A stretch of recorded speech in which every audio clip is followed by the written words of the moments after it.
Christa Alexander with Jericho Settlers Farm, and we're located in Jericho, Vermont.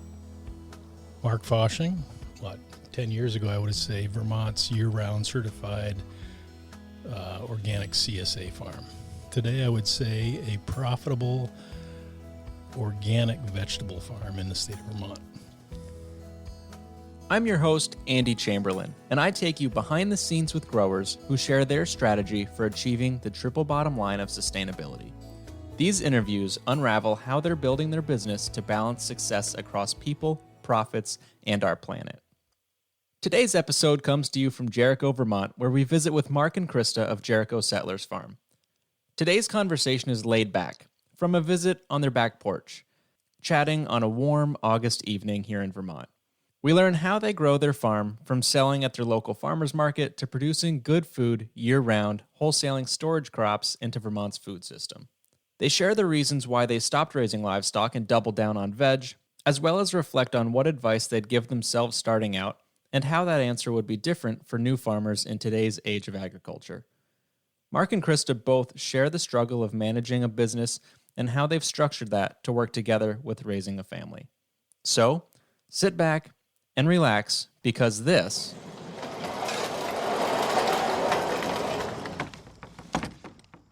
is the Farmer's Share.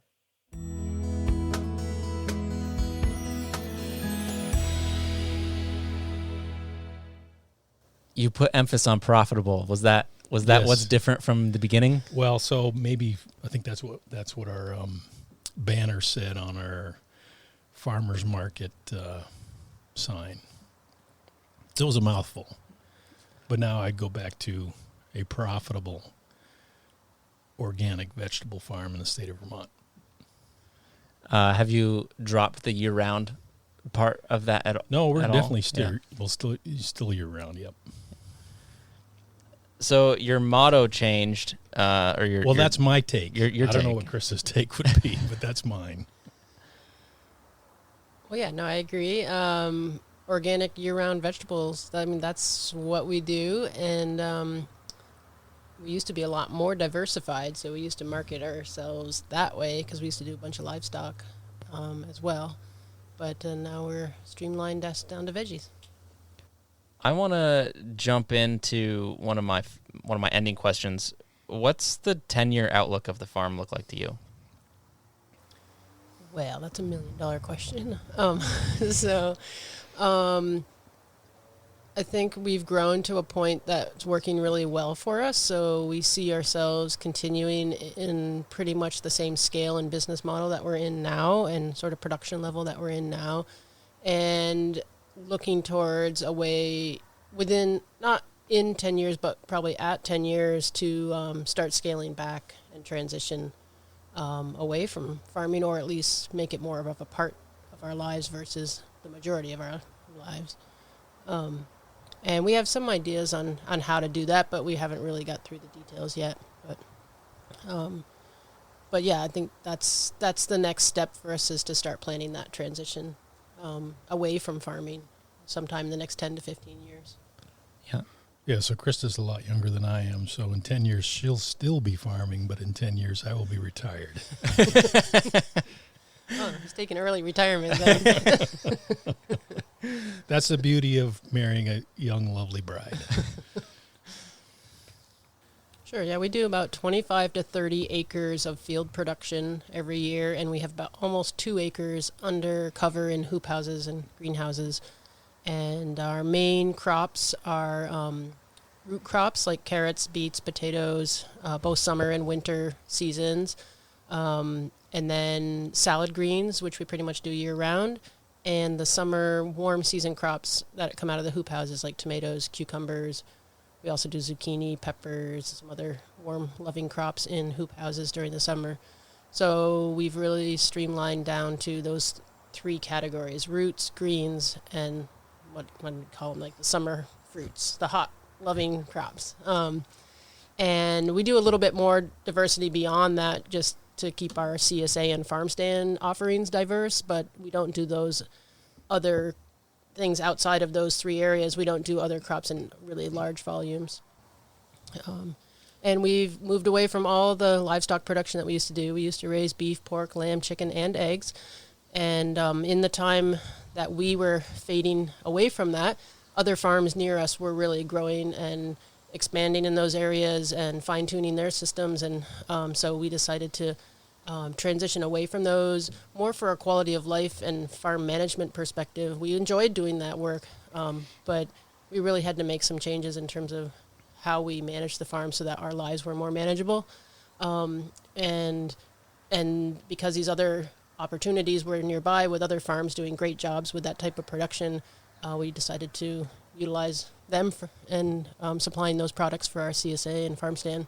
And we no longer produce or wholesale any meats or eggs, but we do partner with other farms to bring in products like that for our customers, because people do like, the variety of offerings that we can give them, even if it's not all produced right on our farm. And yeah, the hoop house production is something we focused on pretty early on, getting into year-round production. We've been at that over 15 years, and every year learning more and fine-tuning those systems more so they're really productive. And that's a big part of our market scope and our market success. Yeah, I mean, in the beginning, we did everything. You throw spaghetti at the wall and see what sticks, and we ended up with just spaghetti. We left the meatballs behind, and just doing the vegetables at this point, which is great. I mean, we had a lot of balls up in the air, doing many farmers markets, the CSA, farm stand at the farm, wholesale, and dropped the farmers market, which was a great transition out of that, just mainly so we could spend more time with the kids and as a family. And we took quite a bit of a hit on income there, but we made it up pretty quickly by ramping up the wholesale end of things. And then that really just kind of took off and really didn't miss that income coming in from the farmers market. Certainly didn't miss all the schlepping of heavy root crops during the winter farmers market, bringing it all in, bringing a lot of it back, that didn't sell. I certainly don't miss those days, but when you're young and starting out, that's a great way to market your farm. And so that was a necessary process of getting to where we are today. And I think mainly we just kind of keep paring away at the things that either we don't like to grow or not profitable growing, and just hanging on to the low-hanging fruit that we're good at doing. Either, so we mechanize a lot. We mechanize for our root crops. We mechanize for our salad greens. Obviously, the hoop house crops are not necessarily mechanized, but we can get a good price for those crops in those tunnels, and they're filled up year-round, obviously in the summer months with the hothouse crops, and then we flip them over to salad greens and through the winter time, and we're cutting out of there all winter long, and so there's always something in those houses. And we've kind of really just fallen back on those field crops, like Christa was saying, the salad greens, which are mechanized for harvest, the root crops, which are mechanized for harvest. And that's kind of the key for us, is getting efficient and mechanized in certain processes so that it increases your profitability. How long have you guys been farming?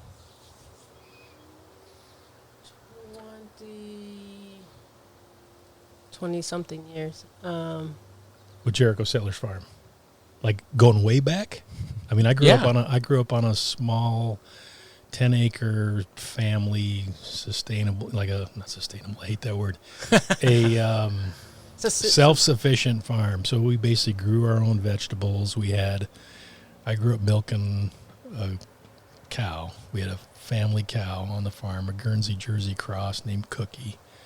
And my dad taught me how to milk that cow when I was about 10 years old. And he sat down and showed me how to do it. And, of course, the milk pan that's between his legs is just frothing with milk. And I sit down on the stool, and he says, "Now it's your turn." And I'm squeezing and squeezing and squeezing, and nothing's coming out. So it took me a while to get good at that. But we used to put up hay with pitchforks. We had a big garden. We had some steers. We had pigs. We had chickens. that was my introduction to farming, and to be honest with you, I hated it. I didn't want to do it. I mean, the day after I graduated from high school, I headed out of there and didn't, want to do other things, and did for many years. Got into biology, fish and wildlife biology. That's how Christa and I met out west, because that's where I'm from. I grew up in Washington State, and then we came back here where Christa grew up in Jericho. She's a Jericho native. And came back here in December of 98 and settled down and started growing a little garden here and some chickens and some pigs and some sheep. So it kind of replayed itself here in Vermont. And then we just kind of took it from there and did the local Jericho Farmers Market, and then started up a little CSA in the wintertime. Our first CSA was a winter CSA. I think, I don't know how many families we had, like 10 families join that first year, very small, and then we followed it with a summer CSA. And then we left our full-time jobs. We had full-time jobs in Vermont doing other things with benefits and all that stuff, and we decided to jump in. I think Christa just got in 2006, a year after Asa was born, and I joined a year later. And obviously we're nowhere near the size we are now. When we started that in 06, 07, we were just a little rinky-dink, half-acre garden at your folks' place. Yeah, we had a rototiller and lots of hand tools. Yeah. No employees. Yep. Well, us. Us. Yeah, you We too. employed ourselves. Yeah. Oh, we didn't get paid anything back then. I still haven't seen a check from those days. That brings up an interesting point. So you've been doing this farm for over 20 years, have scaled it dramatically. And a lot of beginning farmers listen to this show. So what was the turning point when you decided, okay, I can go full-time or we can go full-time? Was there a number you had to hit, or, like how many CSA members did you have at that time? Or Gosh. Don't do what we did. We did it.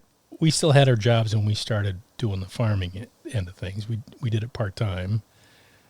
I mean, the farming. Yeah, but Jericho when Sellers Farm was a we- part-time while we still held full-time jobs. for sure. Yeah. And then we did that for a couple of years maybe, and then we jumped in full-time. Yeah, so like from 2002 to 2007, at least one of us was working off the farm.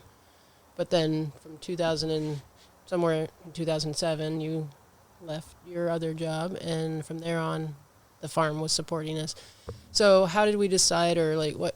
I think, so at that same time, we had taken a business planning class. We had written a business plan, and we had gotten some mentoring through the farm viability program from another farmer in business planning and sort of just farm, growth development, like figuring out next steps. And we had a plan in terms of our CSA and other markets of what we needed to do to be able to leave our other jobs. And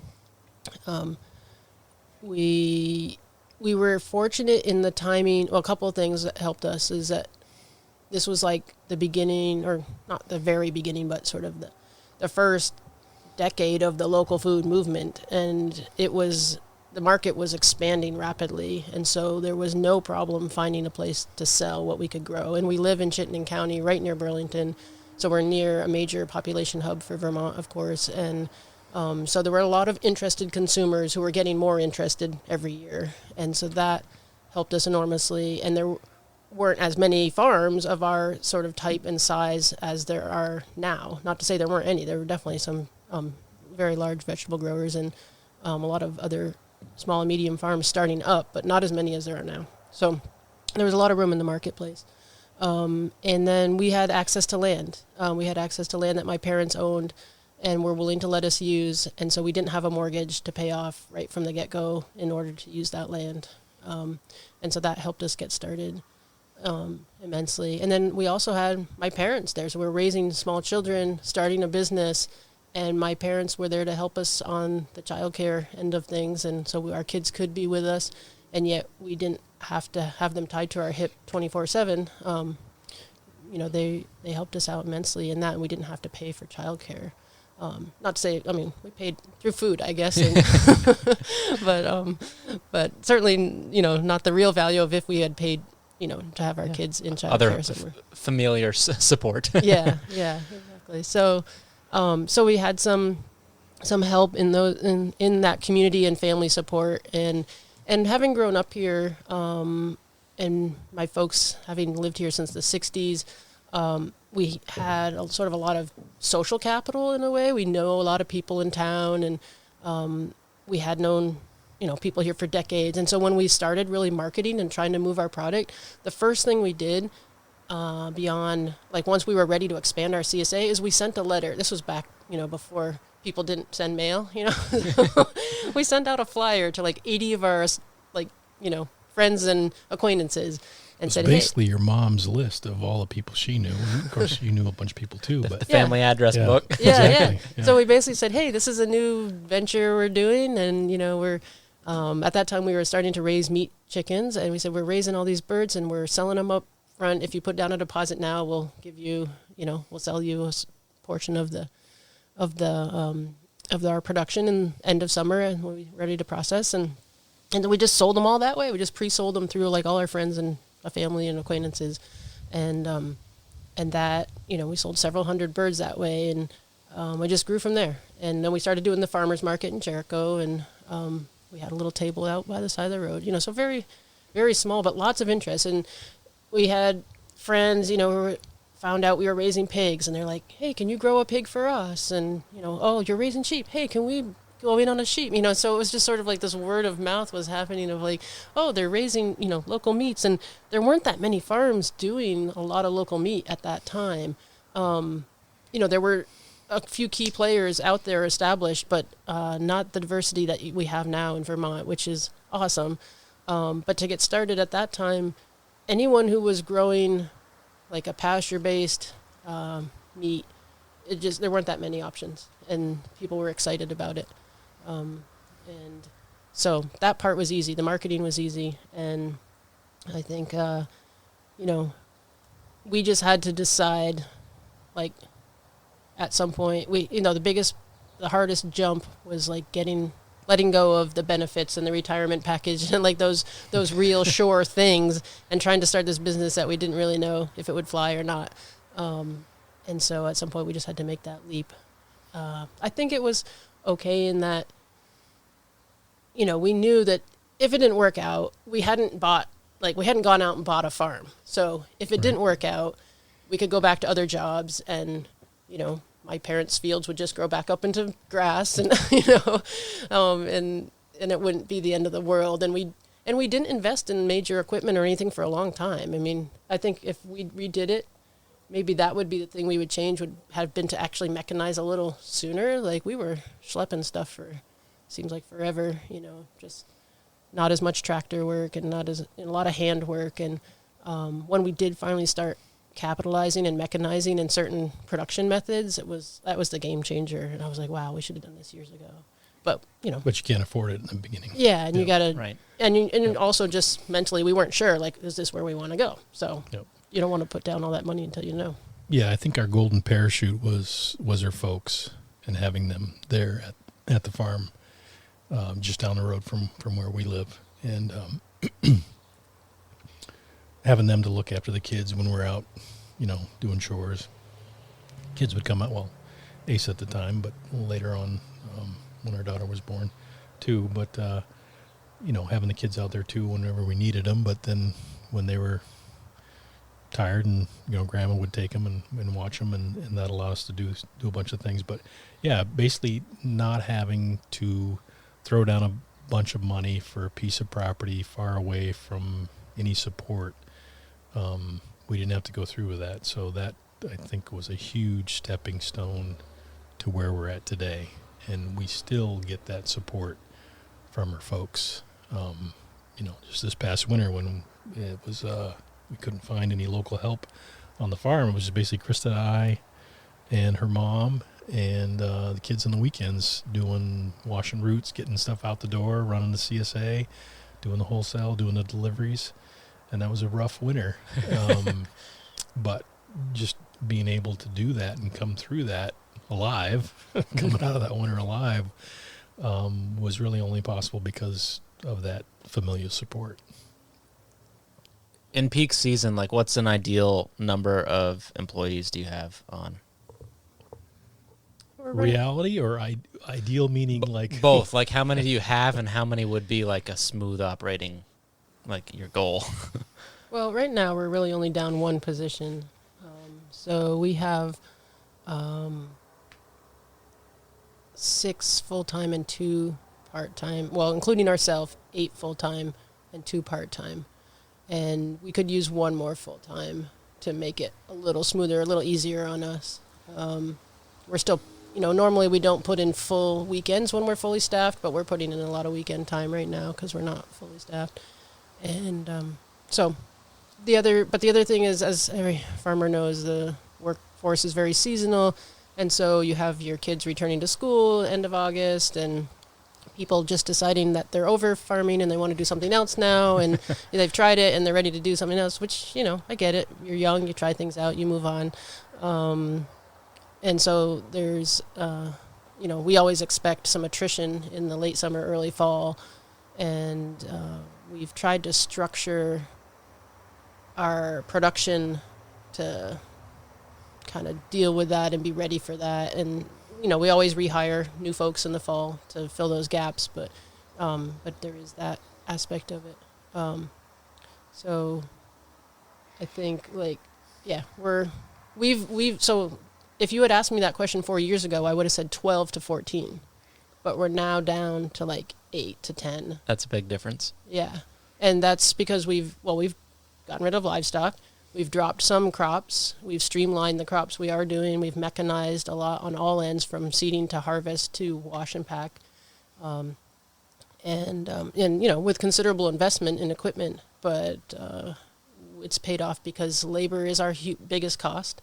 And anywhere we can save on the labor, ultimately, if there's a piece of machinery that can, or equipment or a different setup or whatever that can do that, you have to price it out, but typically it's worth it. I mean, obviously there's some machines that aren't worth it or aren't scaled right or whatever, but we've, been able to find the ones that work well in our systems. And, what Mark was saying, in the hoop houses, nothing's mechanized. Well, it's not completely true. The same system that we use for greens production in the field, all the seeding and all the harvesting, it's the same exact equipment that we use in the hoop houses.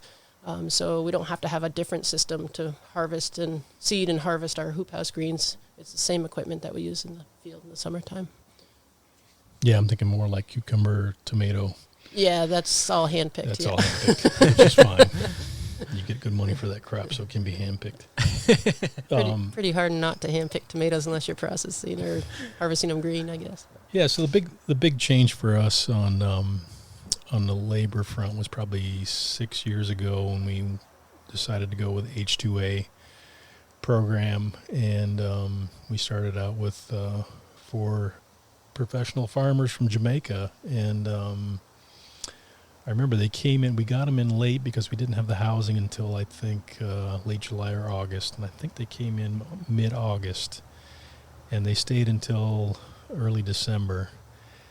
And which isn't that's the tail end of your season, but we had obviously we do a lot of root crops. And I remember when they were here the first week, we had them weeding a bunch of carrots and beets that just really needed some weeding. And within the space of that week, they had cleaned that crop up, and I was just totally amazed at how quick and how well they did that job. And then we got to thinking, wow, boy, when we bring them back in the spring, this could be a game changer. And it was, and it still is. And that was a big turning point for us, and not have to chase down new employees every spring and retrain them and show them what to do and what not to do, and then lose them again in the fall, and you got to start over again. And that gets to be old after a while.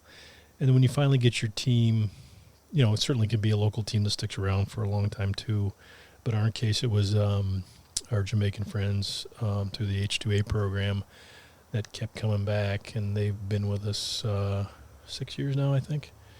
And they hit the ground running. They know what to do. Same crew of 4? Yeah, same crew of 4, and you almost don't need to tell them what to do. They know the drill, and that is amazing. And stuff gets done. That, they worked 6 days out of 7. And that first year was like, wow, that 6th day stuff's, we're not getting behind. We're starting to catch up, or we're starting to get ahead. And that was a huge eye opener. And it still is. And I think that was a large factor in our profitability, is when we went to H2A program.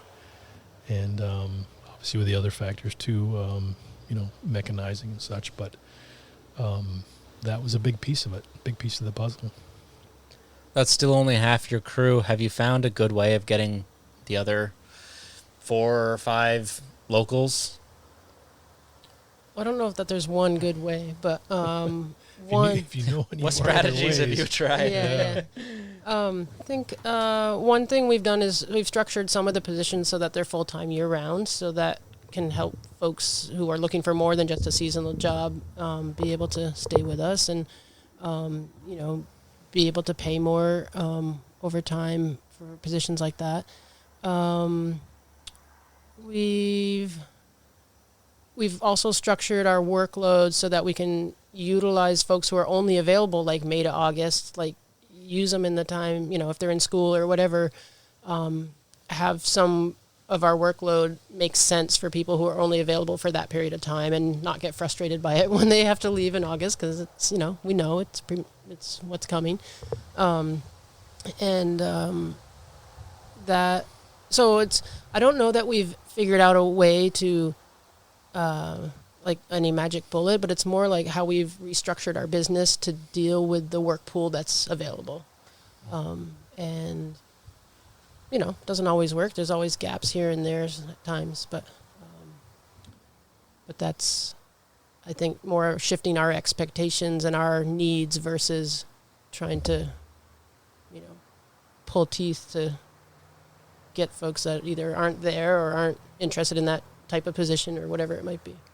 Well, we went through a point maybe before the H2A workers came on about 6 years ago.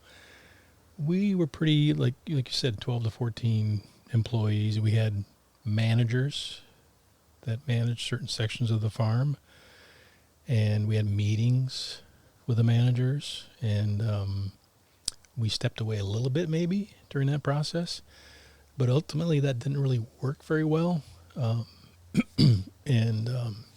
Part of that was our scale. Like we were at a point where we either had to scale up so that we could offer better pay and benefits and have more production to support that, or we had to scale down. And we were still really diversified at that time. We had all the livestock. So that's why we were trying to develop positions where people could take over certain aspects of the management of the farm without Mark and I going crazy trying to manage everything. And to become profitable in that model, we either were going to have to increase our scale, or we needed to decrease our scale and cut out that middle management need. And ultimately that's what we decided to do. And for multiple reasons, not just for that, but we were at a point where we had to make a change in our lives in terms of our workload and just our quality of life. And, just managing more people, even though the managers were managing people, we were managing the managers and managing some other people. And I found, like, for me personally, it wasn't what I enjoyed the most. I loved working with people, but I didn't like managing all those people. And it's just not who I was in terms of my work style. And I was like, I want to produce food. I don't want to manage people. But it's all, it's part of running a business. And so trying to find that balance of what works. Well, you still manage people. I do, but fewer of them. You said you cut out the middle management. When you started, like you sold meat birds to your friends and family as you got started. Call that the entry drug. And then chicken crack. Yeah. Right. You were working on that business plan because you made the decision. Okay, we want to do this farming thing. What did you envision the farm would look like from the beginning? Oh gosh. I don't know. I mean, It could have been anything. Obviously, when you're young, you try everything, which is great. Yeah, It's a you were great throwing process. the spaghetti. Yeah, throwing the spaghetti on the wall. We kept the spaghetti and let go of the meatballs. But early on, I think within a few years of actually starting Jericho Settlers Farm, there was a program through Jericho Vermont that had a couple of professional farmers that met with us to come up with I don't know, I guess maybe retweaking the business plan that you and your mom put together. You're talking about when we worked with Richard? Yeah. Yeah, so through the Farm Viability Program, through NOFA, Yeah. we worked with Richard as well. And that's where we kind of put together our first plan. But were your visions from the beginning to do a diversified CSA year-round? That was kind of your vision? Yeah, like really early on, I was attracted to the year-round growing. Like it was just fascinating to me biologically, like what these plants could or couldn't do, and just trying to figure out those systems. It was just an interesting challenge scientifically. And philosophically, I was like, we should be able to feed ourselves more than just June, July, and August, right? I mean, they did in the old days. Yeah, I was like, everyone, this is possible.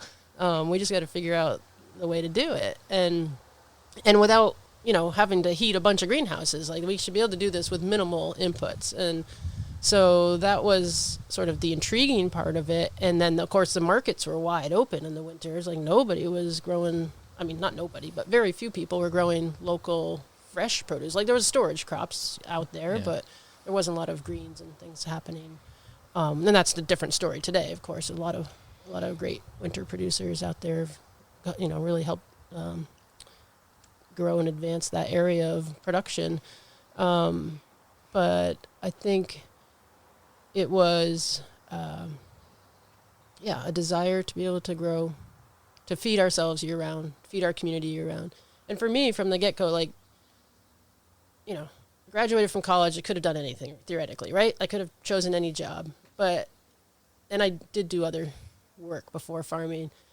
But I think for me, it's such meaningful work, and it's such necessary work for the community, for beyond our community, that it's hard work, but I love it. I stayed with it because it's meaningful, even if it is hard. And physically, it's rewarding too. It's like you're on the move every day, and I can't sit all day long. And I've had that office job, and I've had even jobs that were a combination of office and outdoor work. And even then I was like, I can't do this. I got to get out of this office. So, just the minimal book work just to get it done. Yeah. Yeah, the human body's meant to be up and around and moving on a daily basis, in my opinion, and not sitting in front of a computer screen clacking away every day. And I'm, obviously some of our economy requires that, and I'm thankful that people do that, but I just do not know how they do it. I mean, I'm sure they have plenty of physical issues because of that, but I think we're meant to be moving around on a daily basis. So I'm certainly thankful, even prior to farming, doing fish and wildlife work, definitely moving around a lot. But the beauty of what we do in farming as a farmer, physical every day, but using your brain to problem solve things. That's, when it comes down to it, you're growing stuff and moving stuff and problem solving and fixing things. And it's so true. You have to be an electrician, a carpenter, a plumber, a physicist. You got to know so many different things. But we're fortunate in Vermont that we have a lot of great resources. UVM Extension being one of them, and other farmers. And that's the beauty of where we're at in this great state, is that we can call on a lot of different folks to help us through a problem, or go visit a farm and see how they're doing something. I mean, when in the very beginning, back to advice for young farmers, the first thing I would say is put up a hoop house, and then every year after keep putting up hoop houses, because you can grow a lot of great things in them. But just go out and visit farms and network, it's amazing how much you learn. And we did that, went to multiple conferences and workshops through NOFA, and just picked everybody's brain, because when we started this farm, it's not like we started another farm and decided, I can do this myself, I'm going to go start my own farm. We started our farm right from the get-go, We didn't work on other farms. But we visited a bunch of farms. If we had questions about things, we'd call somebody up, we'd go visit them. And that's how we learned. And we still do that. I call people up all the time, or I go run over and see what new piece of equipment they have, or how do they cultivate this crop, or what, I'm always learning something. How did you approach that early on? I mean, you're getting started, and how did you, I guess, come up with courage to reach out to a potential competitor doing a similar thing? Like, how are you doing this? He's never been shy about asking that. No, I mean, life's too short. You gotta grab the bull by the horns. You're not gonna get a second chance at this. So if you want to do something, it doesn't have to be farming. Whatever you want to do in life, you got to go after it and do it. And just be curious and ask tons of questions and worst learn that happen as is you can. They'll say no. Yeah, and then you go find somebody else that says yes. Yeah, find another farmer that says yes, or find another business person that says yes, and just keep learning. But that is one of the unique things I think about, I don't know if it's just Vermont or New England, but people are so supportive and open. Like, the network is amazing amongst our peers, and the Vermont Vegetable and Berry Growers Association, and, all the conferences we have and the listserv there. I mean, it's just like this network of people who are trying to all get better at what we do. And very rarely have I ever heard anyone say, "Oh, I'm not going to tell you that. It's a trade secret," or, my market secret or whatever. And I'm sure people hold some information close to the chest, which is understandable. But never have I had anyone say, "Oh, I'm not going to tell you how I grow that crop." I'm not going to. Well, the thing today with anyone who wants to start a farm today, the breadth of information that's available today is immense. I mean, when we started in 2002, I don't think there was a YouTube there. There was the internet. That's true. But there's a lot less books. I don't think there were podcasts. Yeah. I mean, all the things that you do, Andy, through UVM Extension, the podcast, the YouTube channel. I mean, I eat that stuff up, and I look at everything. I'm looking at YouTube videos on European cultivation systems for ideas. A lot of Instagram pages for other farmers, how they're doing things. It's just, if you're a young farmer today, the information that's available at your fingertips is pretty amazing. Yeah, I think when you mentioned Instagram, reminds me. I think in Instagram we use it more for networking than we do for marketing. I mean, we hardly use it at all. We're really bad about it, but we look at it more for, looking at what other farms are doing. And everyone who's younger than me says, "Oh, you really should be marketing more through that." And I'm like, "Yeah, I know, but you don't need to."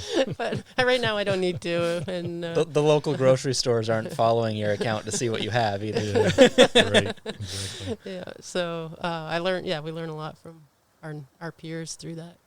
Yeah, so those of you out there, don't follow our Instagram feed because you're not going to get much. But if you want to call us up and chat with us, or come visit the farm and see what we're doing, we'd be glad to show you.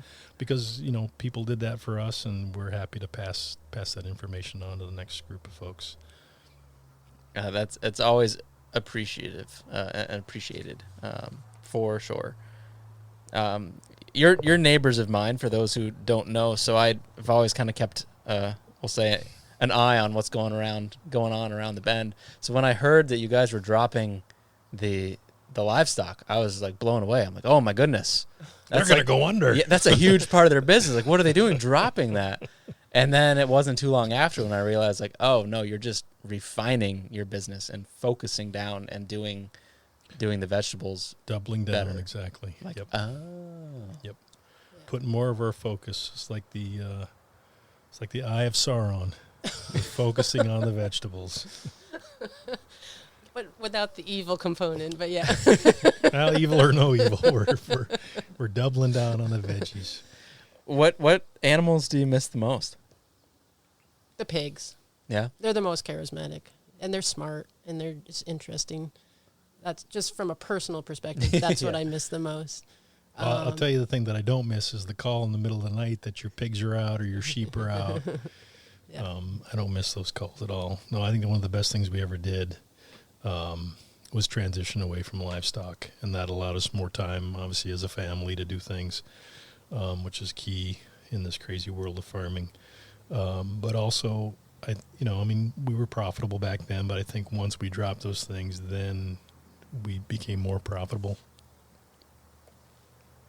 Yeah, we just had to make some decisions because, like I said, we either had to, our management, like Mark and I were managing all aspects of the farm, and we were trying this scale of having other managers within the farm so that we didn't have to manage everything as much.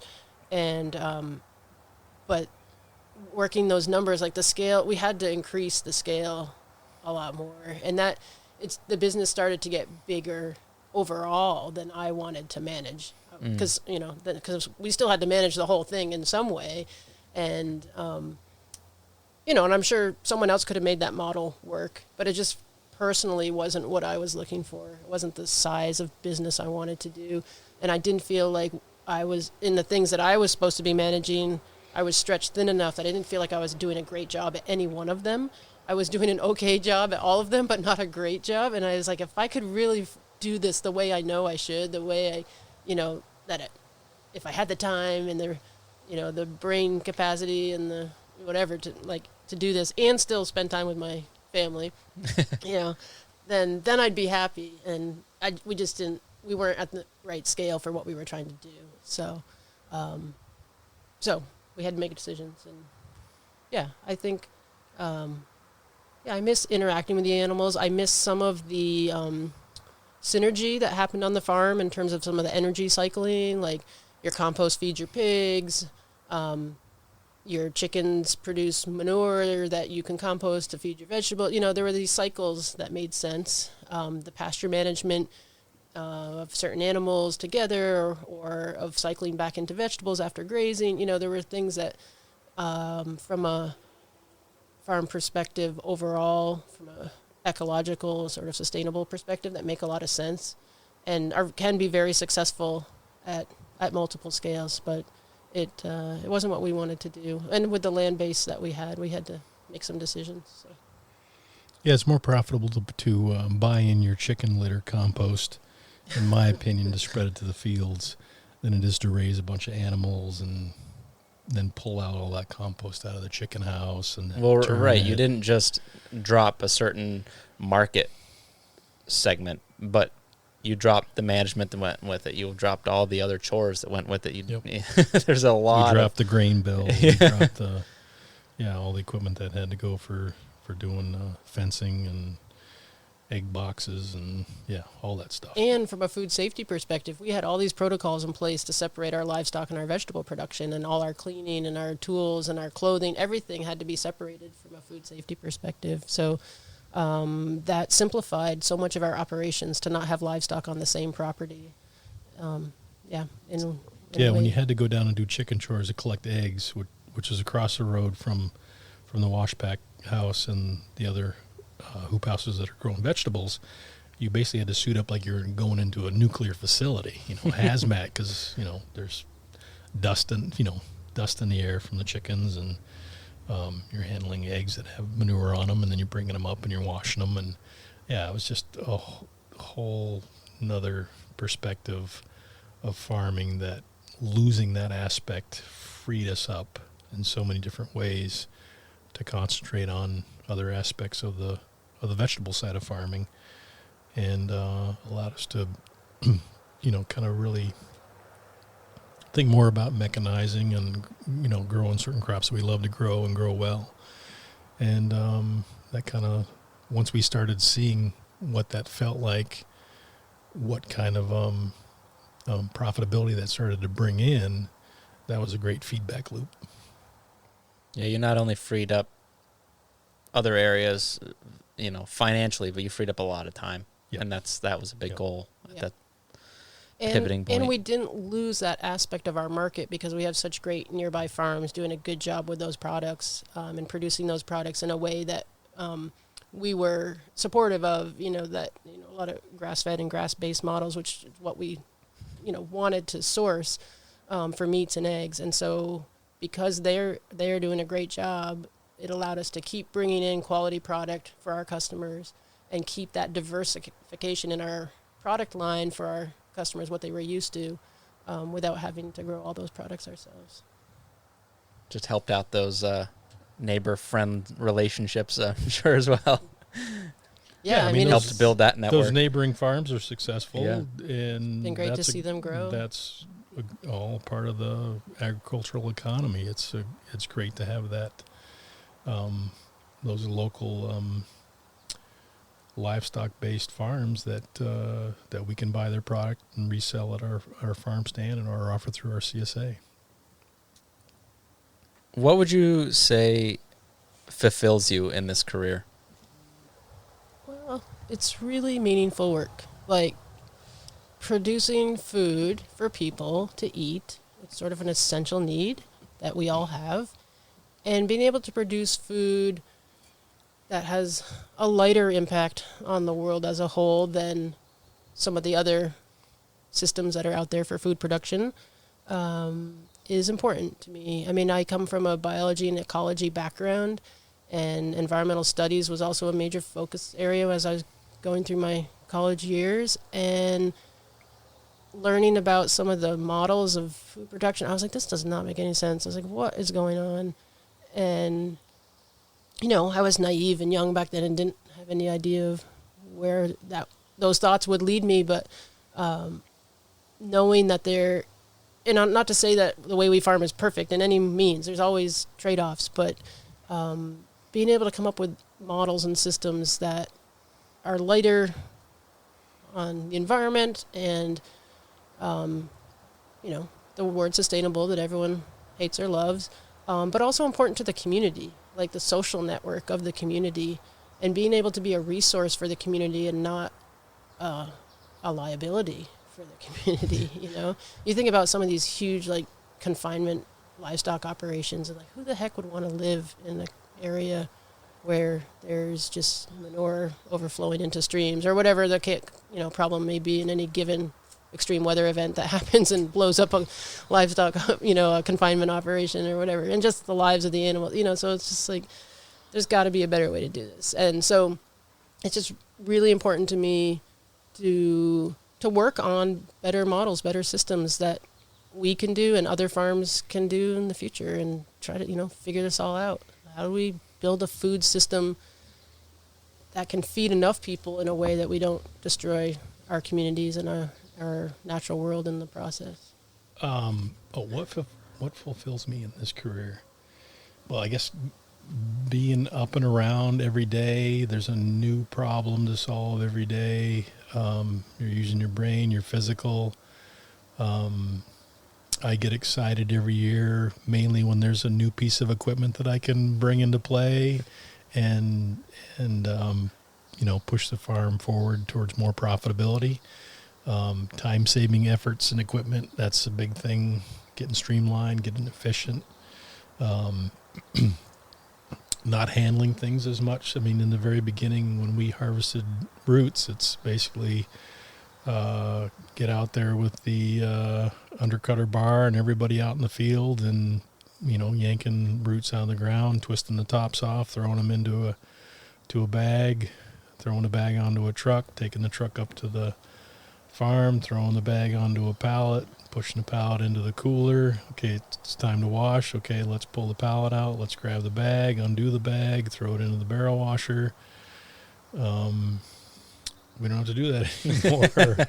It's mechanized from seeding with a precision seeder, mechanical cultivation with the tractors and cultivation equipment, a little bit of hand weeding for root crop, and then off to the root harvester that is a 1 or 2 person job to pull out a ton of roots in a bin, and the bin gets loaded up into a truck or a trailer up to the home farm. Hydraulics is a wonderful invention, hydraulics and pistons.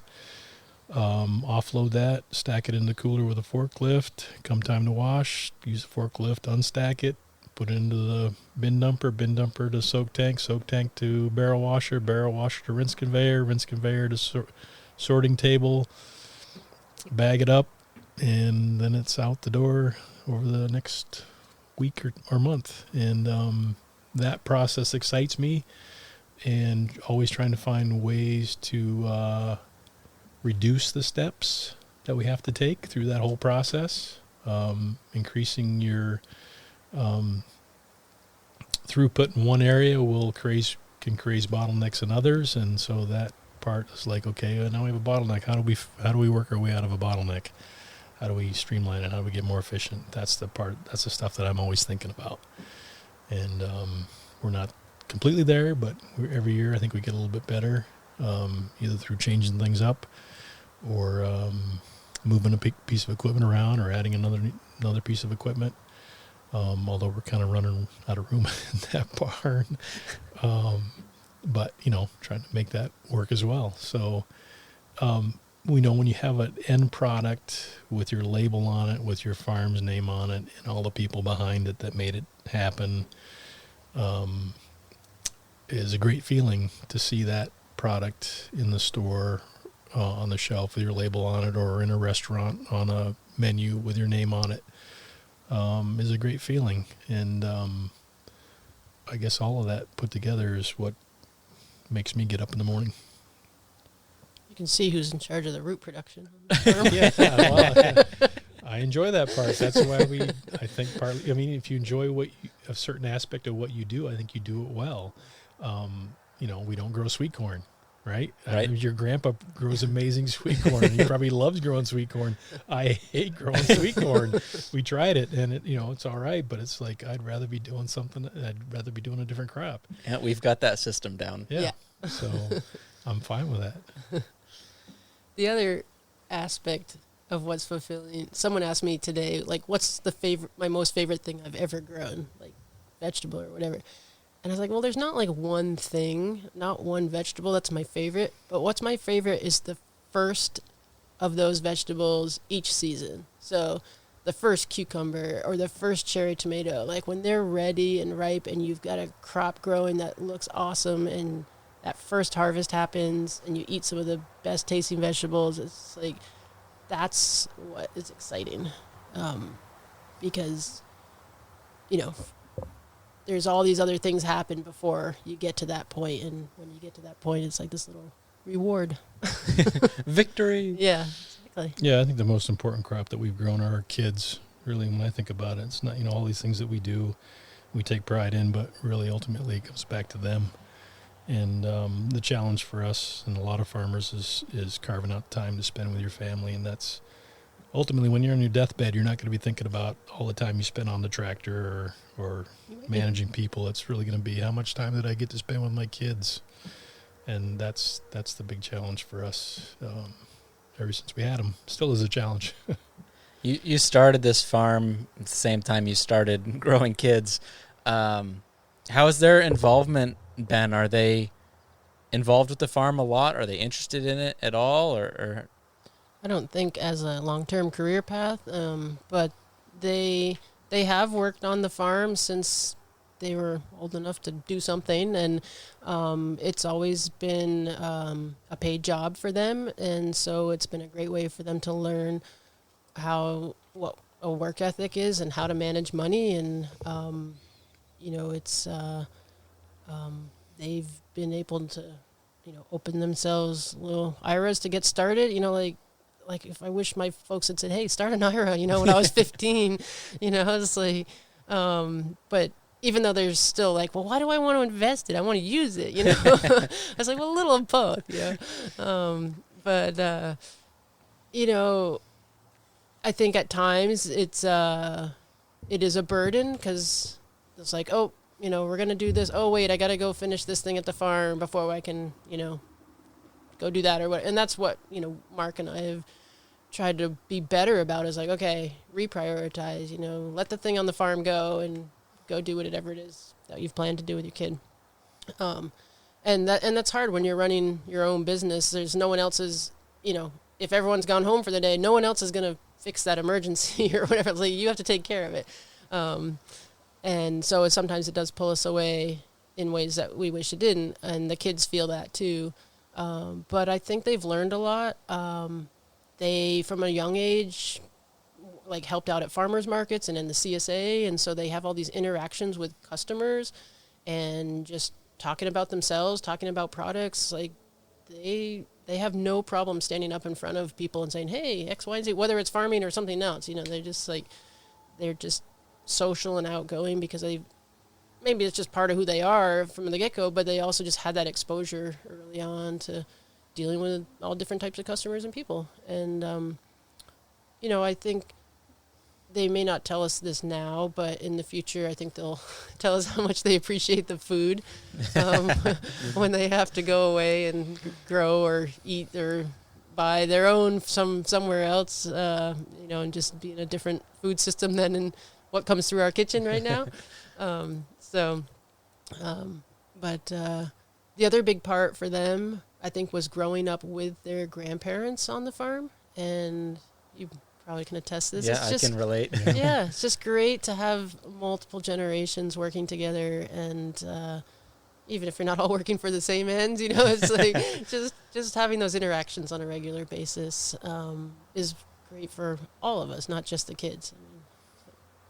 Yeah. Do you have any tricks or mantras that helps you separate and be like, okay, this needs to just the farm, because there's always something to do on the farm. How do you help yourself draw that line and be like, okay, I need to go home now?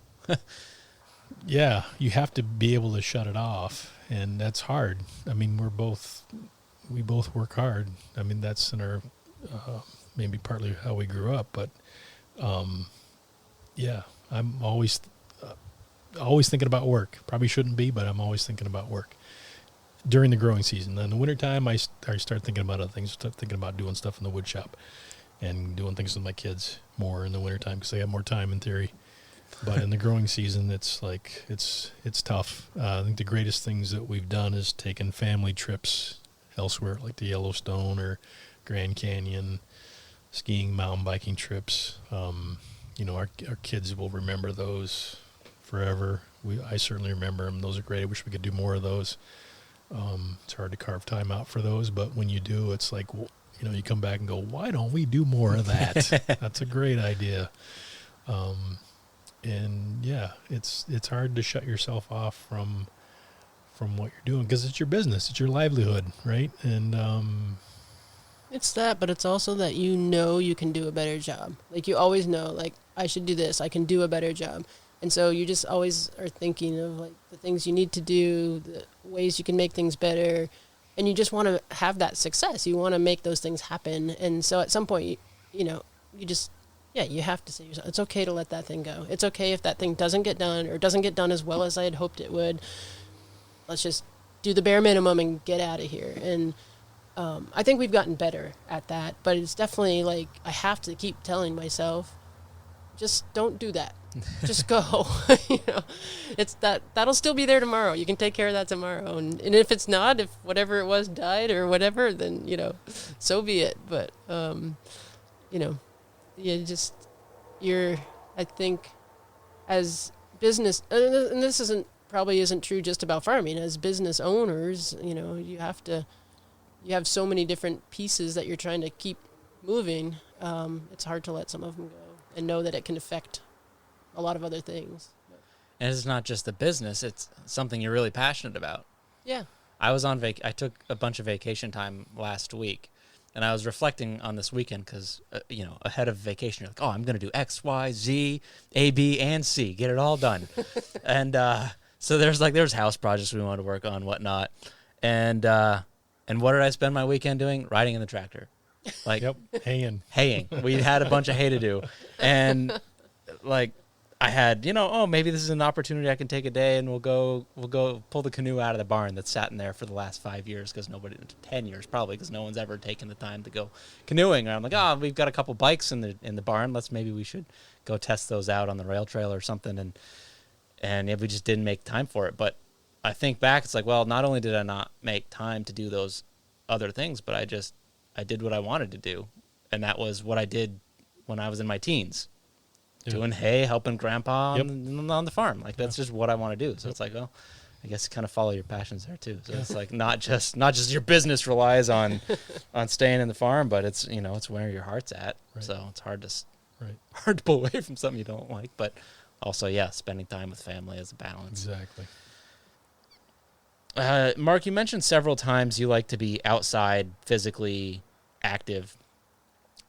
Are there things that you do to promote a healthy lifestyle besides, farming? Like, do you do exercises or follow certain diets or stretches or visit your chiropractor every other week? No, I don't do any of that. I try to get out and mountain bike with the kids and the family.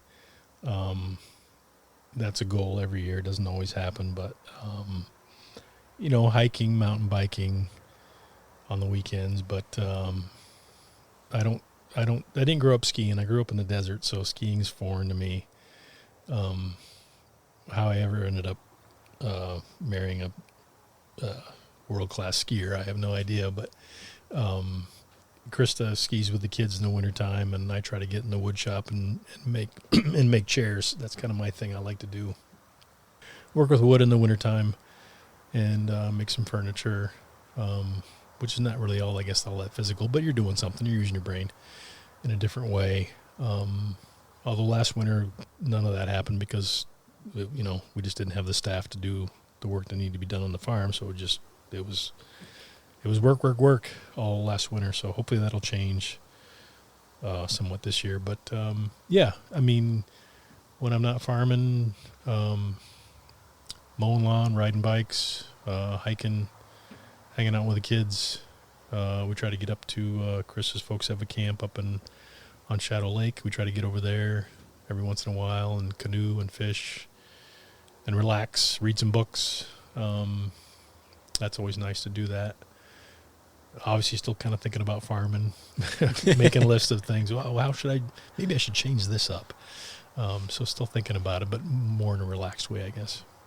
I think one of the things Mark was really good about early on in our farming business development was thinking about our bodies and the impact farming has on our bodies, and promoted pretty early on, like, we need to get as much as we can on wheels. We need to stop lifting stuff. We need to build, things so that we can move stuff on pallets and with pallet jacks, and stop moving 40-pound crates everywhere, basically. And his ideas and his motivation to make that happen really impacted how we developed mostly like our wash pack facilities and such in the future, as we started to build those out as we increased our production. So even though you may not do yoga or whatever, he's always thinking about his body and the rest of the crew too, and how can we do this better and safer and take care of our bodies so that we're not breaking our pieces apart by the time we're 70, 60 or yeah. My motto's always been to young farmers is think like an old person. When you're starting out farming as a 20 or 30-year-old, think like an old person, because when you're 50 and 60, you're not schlepping around 50-pound bags anymore. So move to something really quick that eases your workload on your body. Concrete and wheels are your friends. And you got to take care of yourself because you only got one. Yeah, in this profession, you can get hurt really quick and pretty badly. So you just need to be smart about that. Do you have a certain way of approaching purchasing new equipment as far as... That's a question for Christa, right? Thinking about, its ROI and justifying this $20,000, $30,000, $50,000 expense. Christa would hope that I would think that way, but I don't. So I was born with a impediment as a young child. I was born with a magnet in my head, so I'm attracted to metal. And I'm always looking for something. I don't know. I think it's partly because I remember when my dad first sat me down to milk a cow by hand.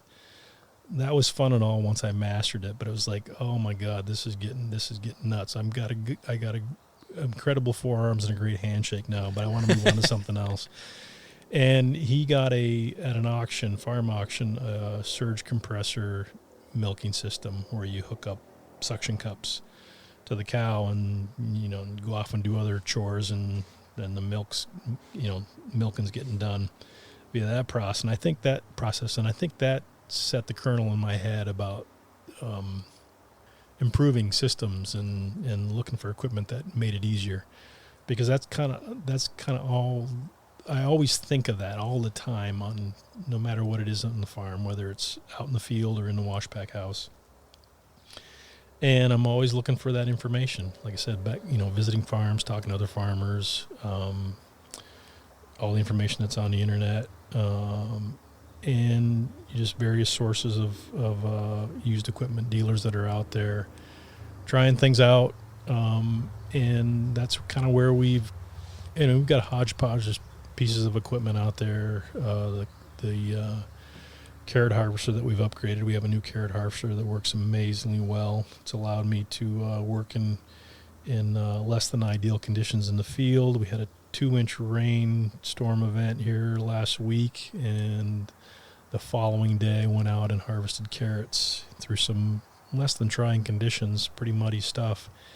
And that new harvester worked like a champ. And then the next day, I did a harvest at night with the lights on it, and that went well, So now you can harvest 24/7. So, Yeah. So now I'm in my element. Why'd you do that? Just because you could? Yeah, just so I could try it, and just so I could say, no, I can harvest at night now, and now I don't need to go home for a couple of days until the harvest is all done. But maybe that's part of that thinking that I have was growing up on a kind of self-sufficient little homestead. And my dad was a very sharp guy. He was a very good mechanic, metal guy, fabricator, welder. None of that, of course, passed on to me. But seeing him build stuff out of scratch, and I think maybe that kind of rubbed off me in some way. I'm not the greatest mechanic. I go to the University of YouTube to figure some stuff out or call up some people. But I'm just always intrigued about, like, there's got to be an easier way, a better way to do something. I know it's out there. I may not know about it yet, but let's figure out how to do it. And if something just takes too long to do, it drives me nuts. Like, I'm always thinking about how can we cut this time in half, or even 10%. And when you start doing that, and you start adding up all those time savings, that increases your profitability on the other end.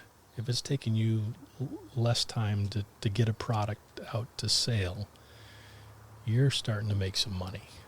And that's the feedback loop for me.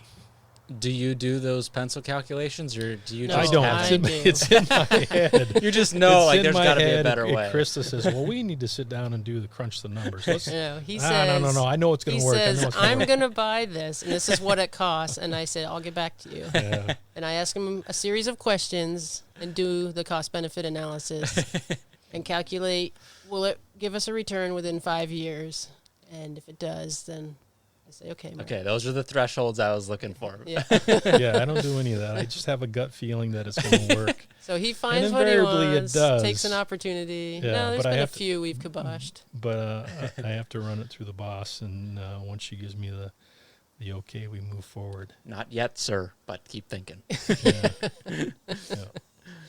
So that's been a good, obviously that's a good relationship that we have. My joke has always been, my foot is on the gas pedal, Christa's is on the brake to moderate things, which isn't entirely true. But I've kind of come around to the point of like, yeah, it makes sense to step back and try not to do as much so we can spend time as a family doing other things, which is important in life. So I think we're very fortunate as a married couple in this business that we're still married and still in business and doing great, and we're happy, and we have a great life. It's a hard life. It's a taxing life. But it's very rewarding. We're growing food. People need to eat food to live. I mean, that's what I think about all the time, is like we're giving life to, all the farmers are giving life to people. You can't, no one's eating a pill to survive. They got to eat food to survive, and we're growing that food. So that's a great feeling. You had mentioned how you've been business partners as well as life partners for a number of years. Do you have any tips on how to navigate that? That can be quite challenging at times to work with who you live with. Sure. Yeah. Well, I think some of the best things that we have going for us is that we each have different strengths, and we recognize those, and give each other space to work within those realms, like where our interests are and where our strengths are, like in terms of personally, but mostly like in terms of the business. So there's certain things that Mark is drawn to and does really well, and there's certain things I'm drawn to and do well, and just giving each other the room to make decisions, move forward, get things done in those areas without having to consult on everything. We certainly do consult on the important things, the business direction, the major investments, things like that, but we don't like micromanage each other basically within the day-to-day work. And we appreciate what each other does for the farm, because there's a lot of things Mark does that I would never want to do and never be good at doing, or it would take me a long time to learn those skills. And I'm really happy that he does them. Does them well. Vice versa. Yeah, and so, and then we also have our weaknesses, and we recognize those and tolerate those. Not always well, but we try to have patience with each other. I think we've both had to learn that a lot in the years of just, taking like with any relationship, take a deep breath and think about what you're really trying to achieve in the big picture, and don't worry about the small stuff when things go wrong or whatever. Try to fix it for the next time so you have better communication or a better system in place to catch each other's mistakes. Certainly hasn't all been perfect. We all have our ups and downs. And I think early on, when we were really trying to grow the business and we were raising children, and physically we were just exhausted, and it is hard to maintain a healthy relationship when you're just personally exhausted. And we knew we had to change that. We were like, this isn't healthy for ourselves. This isn't healthy for each other. It's like we got to figure this farm out in a way that we can actually, have some space for ourselves and each other at the end of the day, and not be, totally a wreck. And so just recognizing that, without just not just keep bulldozing ahead, I think we also just enjoy each other's company. I mean, we enjoy hard work. We both enjoy doing that physical part of the work. Before we were farming, we worked in fish and wildlife management together, and we were out in the woods, doing surveys and working through all kinds of weather, all kinds of terrain, really hard physical work. And we loved that too. And so I think early on we recognized that we both enjoyed, sort of the adventure and the physical aspect of that kind of work, or jobs like that, and knew that we could support each other, and rely on each other in that type of work. Yeah, I think the key is really, for me, marrying somebody that's smart, beautiful, and athletic, and younger than I am. Christa does so much on this farm, way more than I do. I do a part, obviously, but she does all aspects that I couldn't even wrap my head around, or even if I could wrap my head around it, couldn't do it very well. And management is a big one. She'll say she doesn't like to manage people, but she does a good job at it, probably because she has to, because I don't.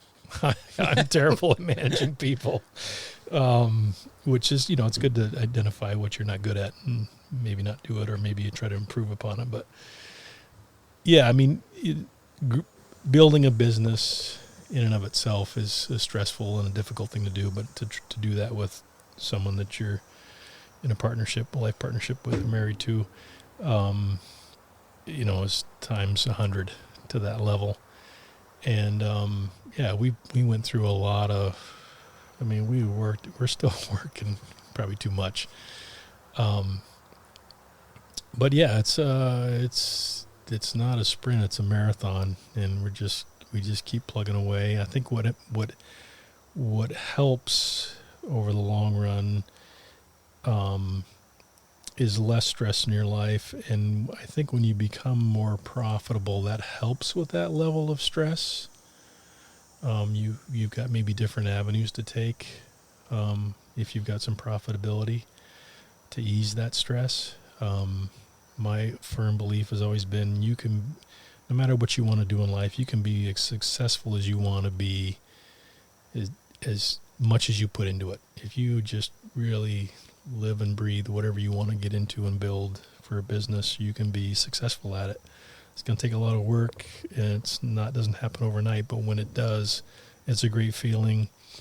And when you can share that with somebody else, that's even better. And that's really kind of what keeps me going. For a while there, when it got to be very stressful, I was thinking, man, you know what would be great? I'd love to just work as a janitor at the local high school. Go in at 6, get out at 2 or 3, be done with the day, instead of working crazy hours every day. You know, my joke is every day is a Monday when you're a farmer. But it's not so bad if you enjoy what you're doing, but there's times when it's not enjoyable. And, you know, when we got rid of all the excess stuff that we didn't feel like we needed to do, the livestock, the poultry, and just, you know, double down on the vegetable side of things, that's when it became less stressful for me. And I, you know, started to enjoy it more. And I think we became more profitable by going that direction. So again, yeah, it's not a sprint, it's a marathon.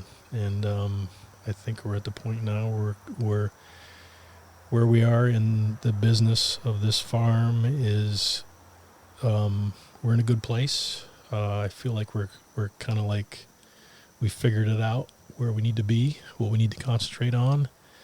And we're kind of on that nice little plateau where we're kind of coasting, and it feels good. That can always change. I mean, obviously the pandemic was a big factor, but that was I think for us and a lot of local farmers, that was a positive.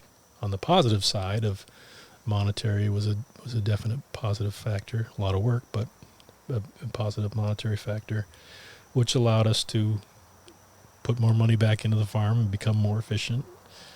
And so that's paying dividends as well. Yeah, we weren't sure about that when it first started. Yeah, I was telling a recent farmer, I says, boy, you know, if that pandemic thing came around every like 4 or 5 years, that'd be great. Kickstarts more cash into the pockets there. Well, you know, I mean, it really depended. Some farms suffered horribly, and it really depended on your market structure and, you know, basically. And I think, but along those lines, like, here was the federal government, like, helping businesses survive, right? Like putting out a certain amount of funds to different sectors of the economy that were suffering because of the pandemic. And I was like, how cool would it be if there was some program where just like small and medium-sized businesses had this like boost, you know, at year 5 or whatever. It's like you get to year 5, you show you're serious. Yeah, you prove you're getting into it. Yeah, you're serious about your business, you're going for it. Year 5, you get this little influx of capital, like no strings attached, like make your business happen. If we spent a few $1 billion on that every 5 years or whatever, it's like we could make our local economies and communities so much stronger and not be relying on these huge corporations for a lot of the things that we do rely on them for, to the some positive, some negative. But, you know, it's like, how cool would that be to just make the more local economies stronger through just that small, what would be a very small input from, you know, a federal level. Yeah, we have that. We're fortunate that we have that in the state of Vermont locally through various grant programs. The state of Vermont's Working Lands Grant Program. There's various other different funds that we've participated in that has given us some seed money towards projects or equipment. That's certainly helped our farm in a positive manner. The NRCS hoop house program where you can Through Equip, yeah, you can get a pretty much pays for your structure to put up a hoop house. That's always a great thing. So yeah, it's not. There's many hands that have helped us along the way. That has a positive term effect on our business, and that still goes on today. We still apply for grants to help us out when it makes sense. So yeah, we're fortunate, I think, in the state of Vermont that stuff is available. But yeah, when the pandemic hit, and we and many other farmers got an influx of cash through the federal program, it's like, oh my God, now I know what these commodity farmers feel like in the Midwest to get this kind of money all the time. It comes around every once in a blue moon. Talking about some of the subsidy programs. Yeah, it comes around every once in a blue moon for these small farmers, but we'll take it when we can get it. Now, this next one, it's two separate questions. You can answer whichever one you want first. I'm looking to know, when was a time that you felt both really successful farming and a time that you felt really challenged by farming? I kind of answered this a little bit before. So there's like big successes and then there's small successes. So those small successes, I feel, are, like I said, like at the beginning of a crop. When you pick the first cucumbers and the crop looks awesome. There's no disease in there yet. And, it's like, you haven't done the hard work yet maybe, or not all of it anyway, but you're like, yeah, like this crop looks awesome and it's starting to produce and it tastes great and I'm really excited about it. Like those little things every day or, once a week or whatever, whenever they happen, you're just like, okay, this is awesome. And then in the bigger picture, when I think back to where we started and where we are today, I feel successful. I feel like, wow, we've really created something with a lot of people's help. We've really created something of worth. And every year, there's things that we struggled with 2 or 3 years before that have now become routine and now work well. And when I think back on those things, I'm like, okay, we're actually moving forward. Because there are those days when you don't feel successful, you feel really challenged, and you're like, why the heck am I doing this? And it's hard sometimes to see the big picture when you're dealing with those sort of day-to-day fires and emergencies or failures. I think the biggest challenges, or where I have felt really challenged, is actually there's a couple of them, but one of the biggest ones is learning how to run a business. I had no background in that, and that just seemed daunting to me. I loved animals, I loved plants, I knew at least a starting point with that, right? I didn't, still have plenty to learn, but I was like, okay, I kind of know how to grow a few things, but how do I run a business? It was just foreign to me. I hadn't gone to school for any of it. I hadn't ever lived with, my family didn't run their own business. I'd never had any exposure to any of that, and it just somehow seemed scary to me early on, and I was like, but hey, I can figure this out, and together we'll figure out what this business is going to at least start like. And but it was really challenging, definitely, to early on. I guess second guess every decision. Should we go this direction? Should we go that direction? Should we invest in that thing or not? Even if you had some numbers to work with, which you don't have very many when you're starting, you don't know your yield production or your pricing structure. You have to seek all that out and take your best guess and go seat of the pants for a while, and that's a little scary to get. So that's where some of the challenges were early on. I would say now the challenges are dealing with extreme weather events. I can feel very much like a failure when something just goes underwater or whatever, even though it's nothing you could have done about it. But, you're just like, oh, that's gone, and just trying to learn how to buffer ourselves better for that. And then the other challenge is the work-life balance. It's a constant challenge. That's been from day one. Yeah. And one we, I think, are a lot better at than when we started, but can always need to improve on. And I feel that challenge all the time. I feel that we're successful now because we're still in business. Right. We're still producing a great quality product year-round as far as roots and greens that still stock the shelves and still on the restaurant menus and still on the farm stand year-round. So that's a great feeling.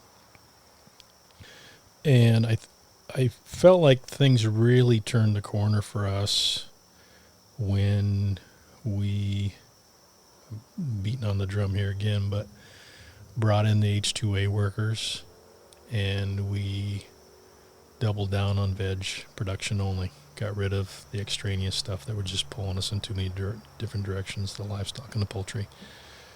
And that just allowed us to refocus and get really good at what we're doing today. What caused that pivot? Was there a breaking point when you're like, oh my gosh, something needs to change? Well, on the H2A side, I mean, I've been advocating for that for years, but the sticker was housing, and kind of always is for people who want to entry into that program. You have to have housing for your workers. And we didn't have that. And it at a point, it finally came that we could have some housing on a piece of land that we rented. And then we took that opportunity and ran with it. And once we got those workers here, it just was a huge eye-opener. Because I remember one day, maybe a year before, late in the evening, like middle of summer, maybe 8 o'clock at night, sun's just about ready to go down. I'm out there hand weeding a bed of cilantro. And some local farmers were just driving around, visiting some other farms. And they'd visited a bigger farm nearby, and they saw some farmer out in the field, so they stopped in. And they started walking down the road, and I said, "Who the hell is this coming down? Someone here someone I got to deal with." And once they ask me, Who's trespassing? Who's trespassing? Get the hell off of my land. Then I saw who it was, and I knew who they were. Very successful Vermont farmer, and we got to chatting, and I said, "Yeah, I'd rather not be out here right now. I wish we had some H2A workers, whatever." And that was always on my mind.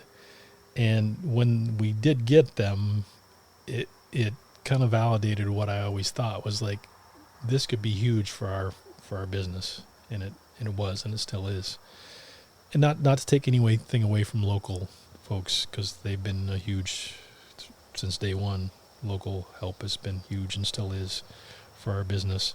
But having that workforce that you can count on every year, the same group every year, and they know once they know your systems, and that's a radical change on the positive side, was huge for our business, and that took a lot of weight off of me. I don't know if it took any weight off of Christa, but on the management side, she still has to manage those folks, and I do to a certain extent, but more her than me. But I could see what it could do for us, and that was huge. And I think that for me was really, those two things were the turning point: focusing solely on veg and having that local agriculture, or that H2A agricultural workforce that came back every year. And once they learned your systems and knew what to do, it made it so much easier and less stressful on us. What advice would you give either your beginning farmer self or somebody who's getting into agriculture now? That's a hard one, because it's a different playing field than when we got into it. So I don't know, what the advice I might have given myself maybe isn't the advice I'd give myself now if I was starting a farm. But I think some of the things we've talked about, try different things, but try to figure out pretty quickly, what you really like and can do well and can be profitable at. And don't forget the profitable part. It's important, because that's going to be, and everyone says, "Oh, farmer, you shouldn't talk about money." And it's like, no, it's a business. You got to talk about money.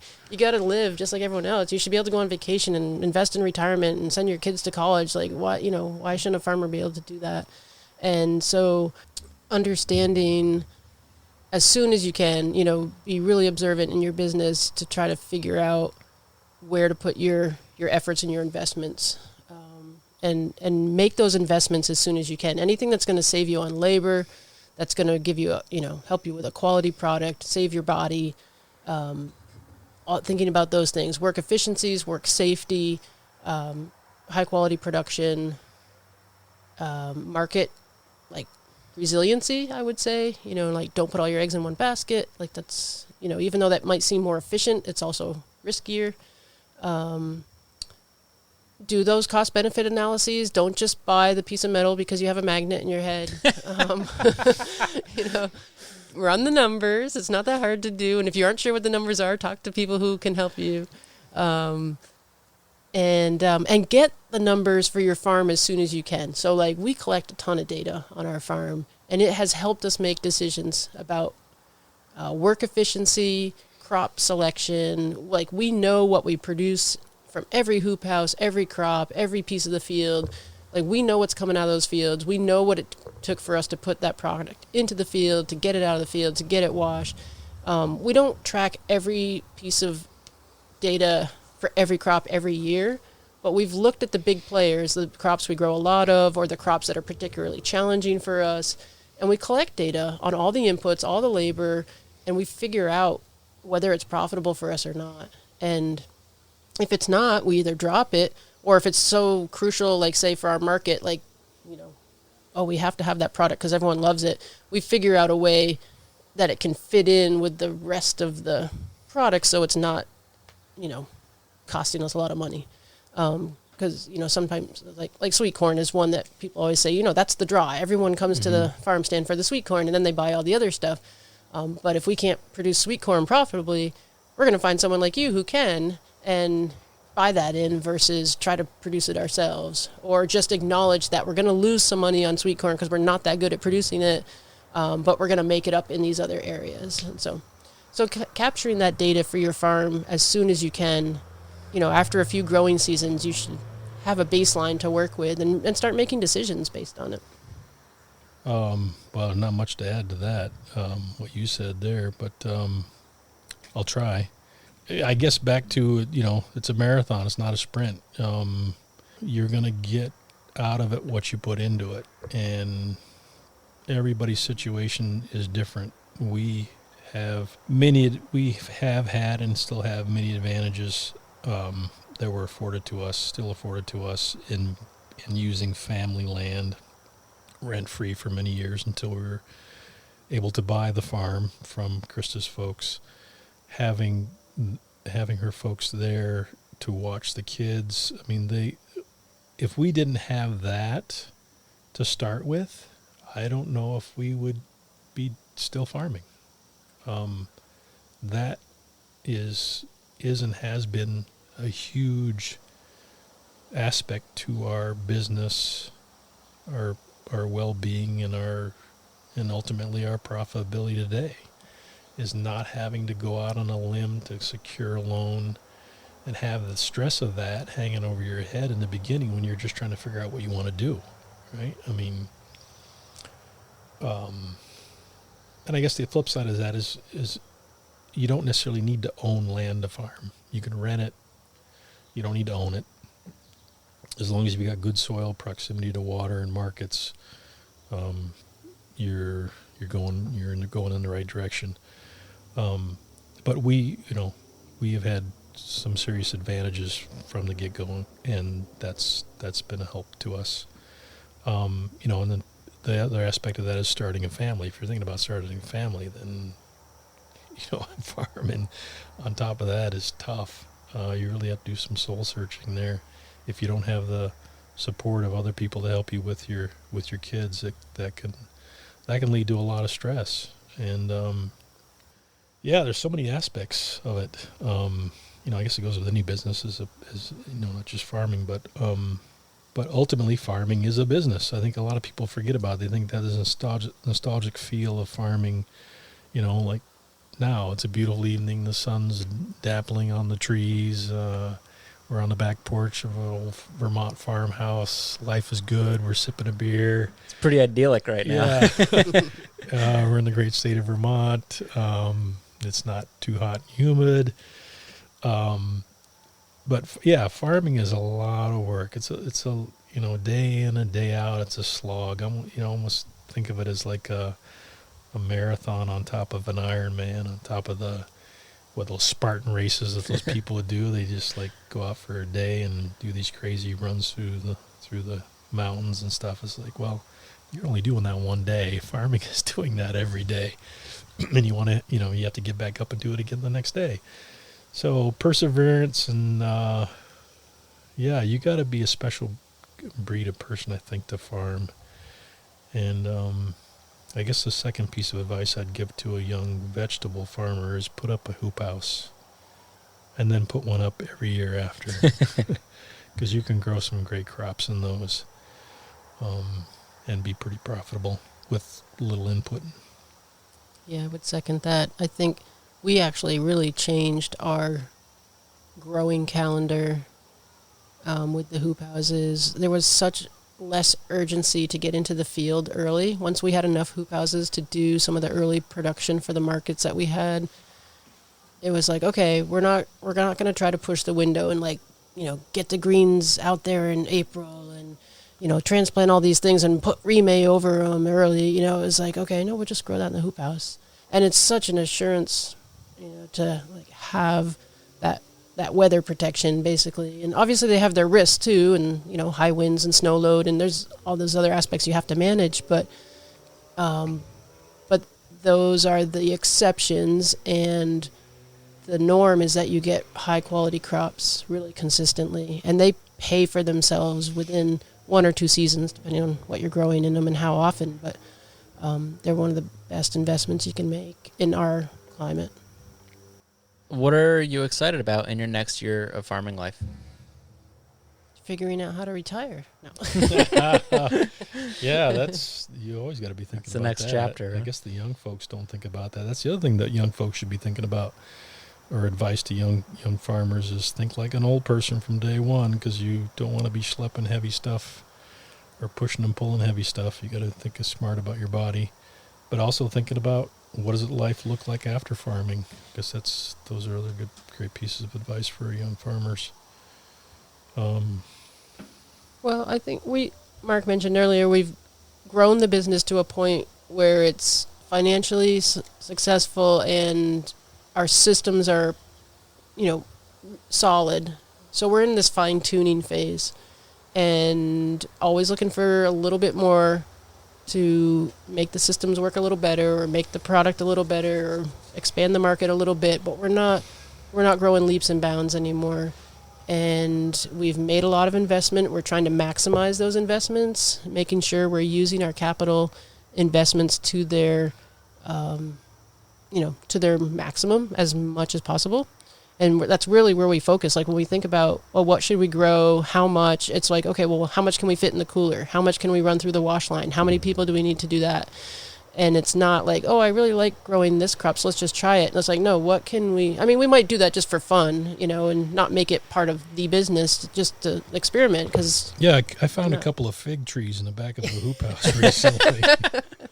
Yeah, so things like that. I put a few fig trees in the hoop house, and, they're not any part of the commercial operation, and they're probably in the way, but I wanted to try it. So you still got to have fun and do what you love, and maybe I won't love fig trees. I don't know, but I don't know because I've never grown them before, so I'm trying them out. It's just I think we're getting a lot closer to that life balance that we've been looking for, and starting to think about other things that we like to do and want to do in our free time, and having more of that free time. So in the next few years, that's my goal is. Keep the systems running smoothly, but carve out that time for myself and my family, and even more. I mean, we've made improvements in that, but we should do more. And just keep growing great food for the community. I'm really excited about the new root harvester that we have. That thing's pretty amazing, and I'm hoping that we can get our fall root crop in record time and not have to worry about snows and cold weather. So that part is very exciting to me. But it's also got me thinking on the other end, getting back to bottlenecks, is like we've got to improve. We've got room for improvement in our wash line.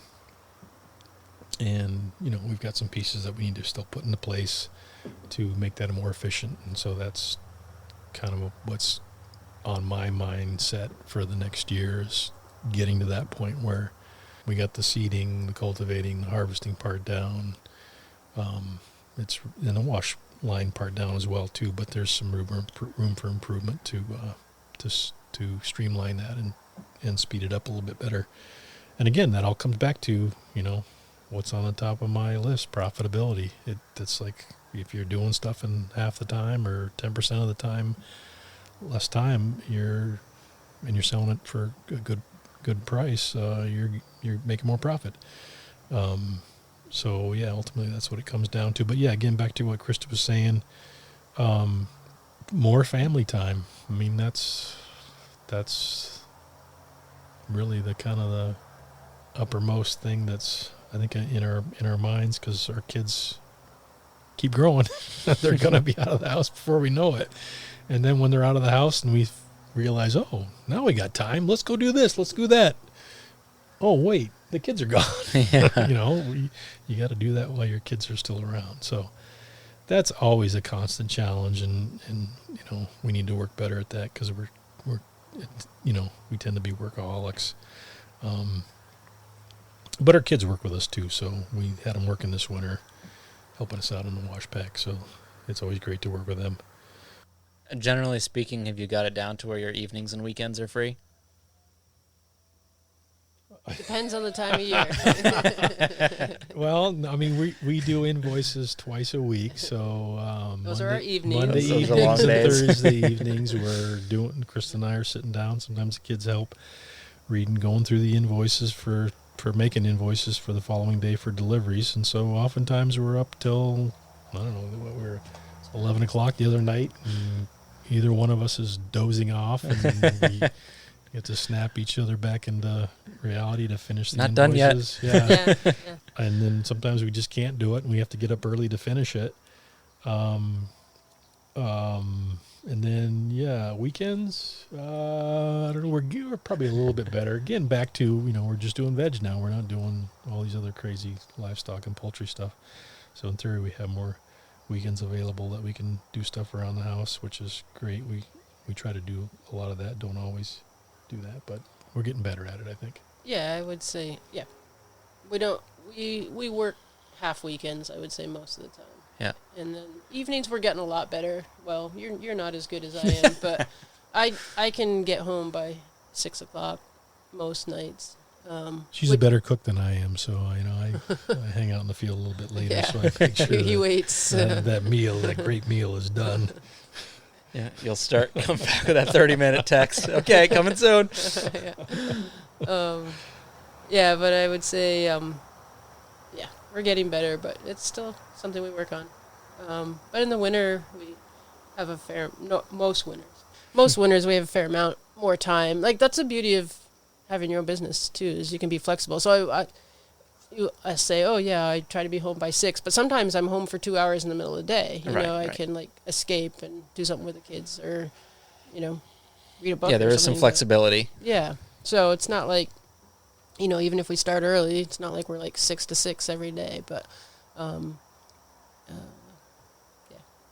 yeah, it's tough. It's tough in the summertime during the growing season, when the bulk of your product and income is grown during the summer. For me, the big focus is greens and roots, and so weekly seeding of greens, getting beds fertilized and prepped and seeded and weed free, and then the ongoing cultivation for root crops to keep them clean for harvest. And so there's these big blips during the summertime where I'm super focused on, I got to be there. The flame weeding's got to get done tomorrow morning or late in the evening. It's like things are going to pop. I got to get in there and flame weed these beds of carrots and beets. Or otherwise, I'm going to be staring in the face of a ton of weeds. It's going to cost us money. So I get hyper-focused during those times. But once the crop is up and cultivated a few times and hand-weeded and looking clean, then I can start to relax a little bit. And yeah, we're about there now. yeah, so we're going on vacation next week, actually. that's why we scheduled this podcast with you, Andy. That's right. It's taken a few times. The summer crops Yeah. are good. The winter Yeah. roots are weeded, so we can do a podcast. But no, literally, we're taking a 5-day vacation next week. So we try to do one thing in the summer every year. I mean, during the pandemic, we didn't travel, but we try to, go somewhere for a few days in the summer. And then we've tried to also do like a February break when the kids are on break from school. And before the pandemic, we were managing to do that pretty successfully. But we haven't traveled much since 2020. But small trips, sometimes just weekends here or there. It's not a 9-to-5 job, but we're getting closer. It's a 5 to 9 job. Yeah, 5 to 9. Yeah. Yeah, I mean, it's great to get away in the summertime for, 5 to 7 days, take that mental break away from the farm. And, we, obviously we can only do that because we've got a great crew. I think that's the case for every farm that's out there. If you're fortunate to get away in the middle of summer, that means you got a great crew behind you, and we're super thankful for them to be able to do that, to keep the ball rolling. But, on that same token, I mean, when we go, we try to get out to the ocean because that's not something we get to see all the time. So we usually head up over to Andre's farm, Heron Pond Farm in New Hampshire, and hang out with him for a little bit and run over to the ocean. And so we still do a little bit of farming, but He hasn't put us to work yet. yeah, the kids hate it when we're talking farming all the time. It's like, you guys are always going to visit these farmers and talk about stuff. Vacation Like, or visit other farmers. I see. Yeah. It's a road show. Exactly. But, we enjoy that. Obviously, we enjoy hanging out with other farmers and talking shop and seeing what they're doing. I'm always asking, like, what are you doing new this year? What's a great, neat piece of equipment that you're using? I learned a lot from your podcast, Andy, when you had that one with Andre and your YouTube channel showing all the equipment that he has and uses, and that got me thinking about a new piece of equipment. Oh, I'm sorry. Yeah, which has worked great. But yeah, it's just great to see other people in different environments, and you kind of need to get away, even if it's a short period of time. I mean, I always enjoy just going up to the Northeast Kingdom for a weekend, just for a couple days. That seems to me like to be a great little break. It's only for a couple of days, but I feel rejuvenated when I get back. Puts your mind in a different spot. Exactly. And it's a different pace of life up there and a little quieter and not the big rat race of Chittenden County. Well, you guys have shared a lot for your business and personally. Is there anything that you thought about you would talk about or that you want to share to either beginning farmers or farmers like you who are listening, who are just, looking for ways that can turn the dial? Oh, try everything. Be curious. Fail. Because when you fail, you learn things. Hopefully you learn things when you fail. Be excited about something and pursue that as much as you can. I think that's where your success will come from, is when you're really excited about something. You put a lot more effort into it, and I think that's when you start seeing success. And something I always say to my kids is, don't be afraid of work. Work will get you somewhere. Yeah, I guess that's the advice I could give.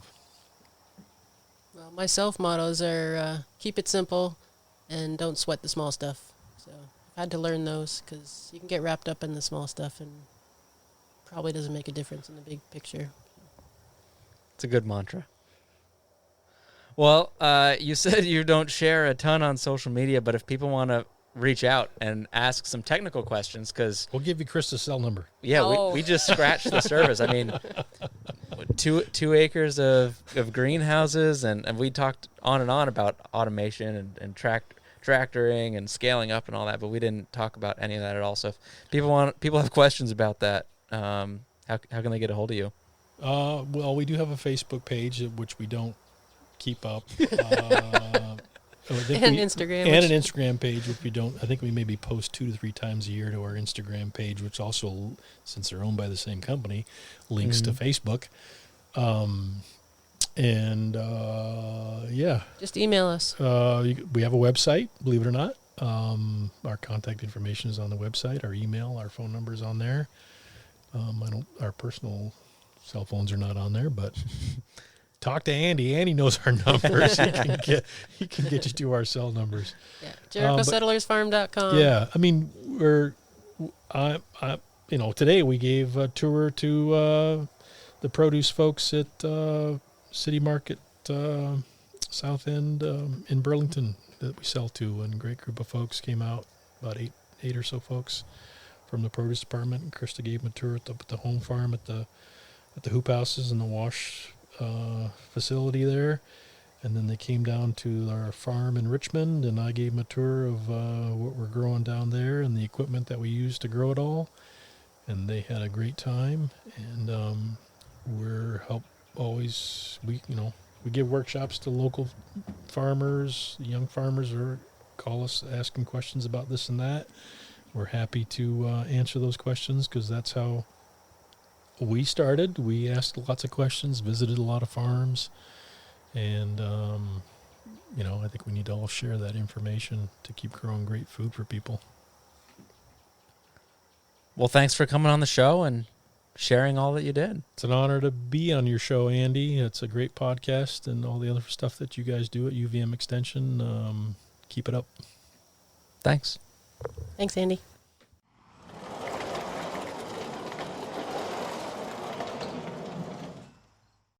This podcast is supported by the Vermont Vegetable and Berry Growers Association and the Ag Engineering Program of the University of Vermont Extension.